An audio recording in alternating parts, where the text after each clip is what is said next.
How to stay connected when forced to stay apart. I want to talk about that, share my experience, my thoughts and ideas. So let's talk about it. How to stay connected when forced to stay apart.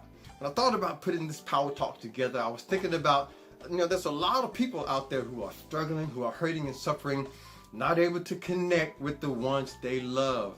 This pandemic, at the time of this recording that we're going through, has kept people separated. How do we stay connected when we're forced to stay apart? The first thing that I want to share is reach out.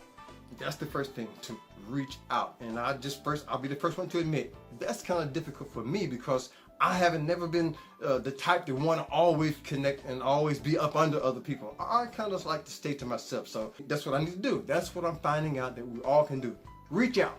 Reach out to those family members. And today we got Skype, we got Facebook, we got Zoom, we've got Instagram, had to write a few of them down. We got all these type of ways that we can reach out and connect during this time when we have to stay apart. So that's the first thing, is to reach out. Like I said, it's tough for some people.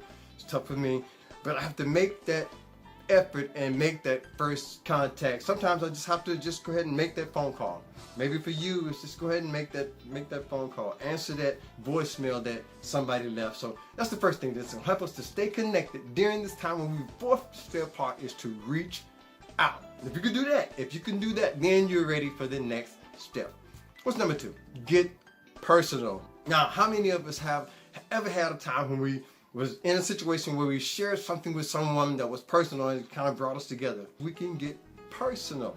And see, when we get personal with someone, it brings us closer. So when you reach out, which was number one, see what you can do. Now, of course, we got to be careful. You don't want to share too much. You want to say too many things, because even some of our closest friends and families are not really there to have our back. That's just real talk. So, but yeah, what kind of personal thing can I share as I reach out that will keep me strongly connected even when I'm forced to stay apart from those that I care about? Number three, the third thing that will help us to stay connected even now when we're forced to stay apart, is to make our spiritual connection. See, now that's the strong connection that holds all the other three together, to make that spiritual connection. I'm more of a spiritual person, so when I say spiritual connection, I'm talking about you connecting to your spiritual source, to the God of your understanding.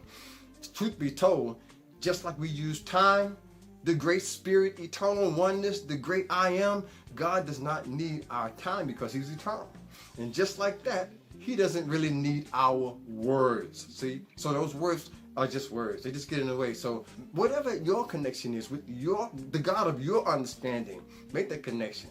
Just words. This is how you know if you're on the right track. No matter what words you use, am I treating people the way I want to be treated? If I'm doing that, it doesn't matter what words I'm using. I'm on the right path. Now, if you can use that, use that. If not, lose that. Maybe you can come back to it and maybe keep doing what you've been doing if that's been working for you. But that's what works for me, making that spiritual connection with the one God that I understand. In my life, I've experienced a spirituality which sets me free from those words. Still striving to do that, still striving to do better, but I know that they're just words. So if you're into music, entertainment, inspiration, and motivation, hit the subscribe button and join the family. I upload videos like this every week, so there's plenty of motivation around here. Stay connected, even when you're forced to stay apart. Stay blessed, stay positive. I'll see you on the next level. Peace.